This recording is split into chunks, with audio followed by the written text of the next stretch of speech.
সম্পদ মন্ত্রী ইকবাল হাসান মাহমুদ টুকু সকালে শহরের মিরপুরের নবনির্মিত এই ভবনের উদ্বোধন অনুষ্ঠানে বক্তব্য রাখবেন তিনি। আরও উপস্থিত থাকবেন বস্ত্র ও পাট মন্ত্রণালয়ের প্রতিমন্ত্রী।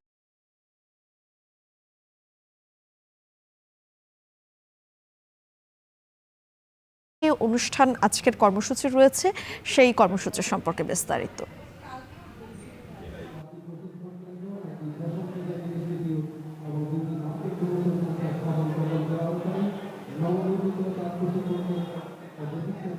যেটি বলছিলেন যে সিরাজগঞ্জের তাঁত প্রশিক্ষণ কেন্দ্র এবং বেসিক যে সেন্টারই রয়েছে এই সেন্টারটির আজ আনুষ্ঠানিকভাবে উদ্বোধন হবে। আপনাকে জানিয়ে রাখি যে এই মাত্র কিন্তু যে বিদ্যুৎ ও জ্বালানি মন্ত্রী রয়েছেন ইকবাল হাসান মাহমুদ টুকু তিনি কিন্তু সেই অনুষ্ঠান স্থলে এসেছেন এবং এই তাঁত প্রশিক্ষণ কেন্দ্র এবং বেসিক সেন্টারের কিন্তু এই মাত্র তিনি উদ্বোধন করলেন এবং তার সাথে কিন্তু পাট ও বস্ত্র মন্ত্রণালয়ের যিনি প্রতিমন্ত্রী রয়েছেন তিনিও কিন্তু এখানে উপস্থিত রয়েছেন শফিকুল আলম।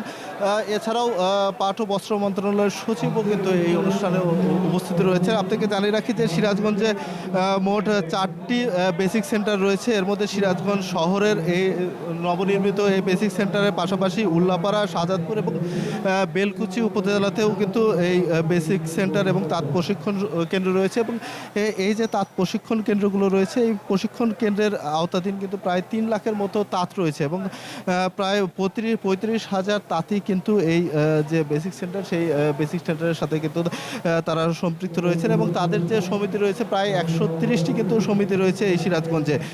এবং এই বেসিক সেন্টার কর্তৃপক্ষ যেটি বলছে যে এই যে তাঁত প্রশিক্ষণ কেন্দ্র উদ্বোধন হলো এতে করে কিন্তু যারা আসলে তাঁতিরা রয়েছেন তারা এখান থেকে উন্নত তারা প্রশিক্ষণ নিতে পারবেন, পাশাপাশি বিভিন্ন যে তাঁত সহায়তা বিশেষ করে ঋণ সহায়তা সেই সহায়তাগুলো কিন্তু এই বেসিক সেন্টার এবং প্রশিক্ষণ সেন্টারের মাধ্যমে কিন্তু তারা পাবেন।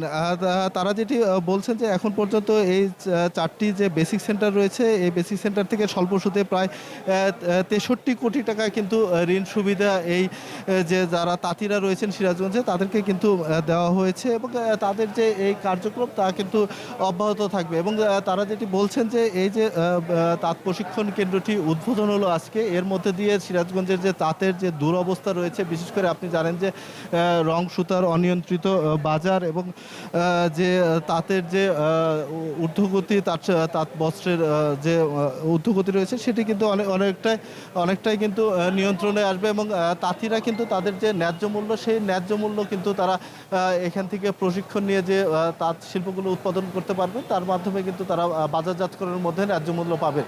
তো সিরাজগঞ্জের এই তাঁত প্রশিক্ষণ কেন্দ্র এবং বেসিক সেন্টারের উদ্বোধনী অনুষ্ঠান থেকে এই ছিল আমার কাছে সবশেষ। সিরাজগঞ্জ থেকে যুক্ত হয়েছিলেন রিফাত রহমান।